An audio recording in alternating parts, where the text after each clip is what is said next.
ప్రస్తుతం లైవ్ లో ఒక సంఘటన చోటు చేసుకుంది. గార్డెన్ ఏరియాలో తనుజ అలాగే పవన్ కళ్యాణ్, భరణి, సుమన్ శెట్టి వీళ్ళ నలుగురు కూర్చున్నారు. ఇక ఇందులో భాగంగా తనుజ అంటుంది, నేను గనక ఈ పాటికి బయట ఉంటే ఎంచక్క మా పిన్ని మా పెద్దమ్మలందరితో కూడా షాపింగ్ చేసుకునేదాన్ని అంటూ మాట్లాడుతుంది తనుజ. అయితే పోన్లే, అందుకే కదా నేను బిగ్ బాస్కి వెళ్ళొద్దన్నారు, కానీ నువ్వు వచ్చేసావు కదా అంటూ సుమన్ శెట్టి అంటున్నాడు. దీంతో పవన్ కళ్యాణ్ మాట్లాడకుండా అలా డల్గా ఉంటే, ఏం పవన్ కళ్యాణ్ నువ్వు సుమన్ శెట్టితో మాట్లాడట్లేదే అంటే, ఆయన పెళ్ళికొడుకులా కూర్చున్నాడు అంటూ పవన్ కళ్యాణ్ డైలాగ్ వేశాడు సుమన్ శెట్టి మీద.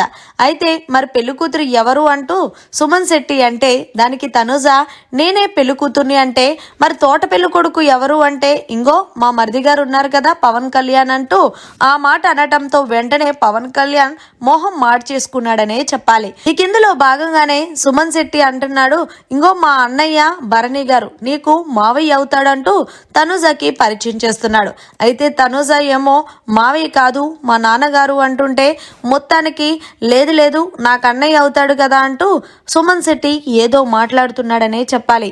సో ఇక్కడ గమనించాల్సిన విషయం ఏంటి అంటే, పవన్ కళ్యాణ్ అంటున్నాడు నేను పెళ్లి కొడుకుని, నువ్వు తోట పెళ్లి కొడుకు అంటూ సుమన్ శెట్టిని అంటున్నాడు. దీంతో తనుజ అంటుంది, నీ పప్పులేమి నా దగ్గర వరకో పవన్ కళ్యాణ్, నువ్వు మా మరిది గారివి, నాకు పెళ్లి కొడుకు సుమన్ శెట్టే అంటూ తనుజ అంటుంది. సో ఫైనల్ గా దీనిపై మీ అభిప్రాయాన్ని జర కామెంట్ రూపంలో తెలియజేయండి. మరిన్ని లేటెస్ట్ లైవ్ అప్డేట్స్ కోసం చూస్తూనే ఉండండి మీడియా కార్నర్.